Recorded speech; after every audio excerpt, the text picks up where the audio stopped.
Hey, good morning, everyone. This is Jojo Gonzalez. Thank you for just tuning in and allowing me just this time just to share with you a little bit of my walk and where I'm at in the Bible. In the mornings, I read and I apply God's word in my life, and I've just been sharing that with you. And today we're in Psalm 78, where God's people are rebelling, but God is still faithful to them. And we're back in verse 40. It says, "How often they rebelled against him in the wilderness and grieved him in the desert," just everywhere that they were. It says again and again, they tempted God and distressed the Holy One of Israel because of their disobedience.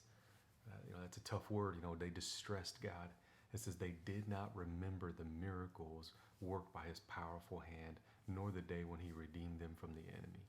So them forgetting and then questioning him and doing all this stuff, God, that distress, is on him.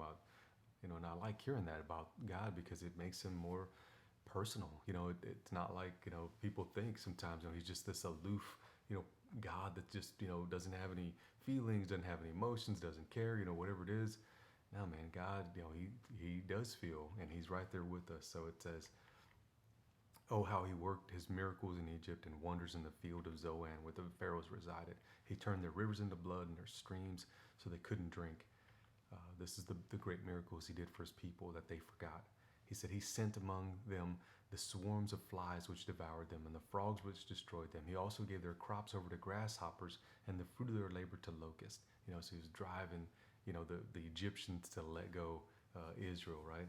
It says, and he destroyed their vines with great hailstones and their sycamore trees with frost. He gave them over the cattle to the hailstones as well, and their flocks and herds to thunderbolts. So he's just wiping, all their stuff out, right? Angry with them, right? And it says, he sent upon them his burning anger, his fury and indignation, and there's that word again, distress. A band of angels of destruction among them. He leveled a path for his anger to give it free run, against the Egyptians, right?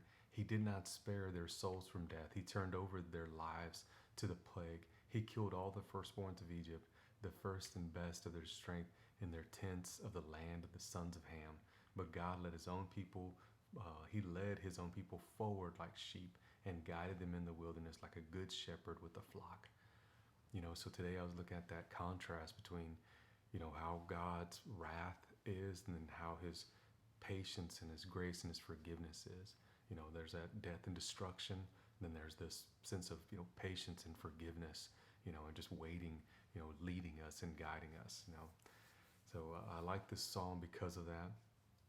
And that's one of the things that I just want to focus on today.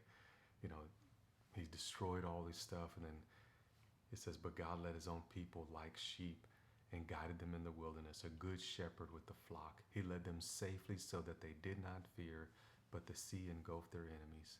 So just a great psalm today. I'm going to focus on that all day, just how God is for me and not against me.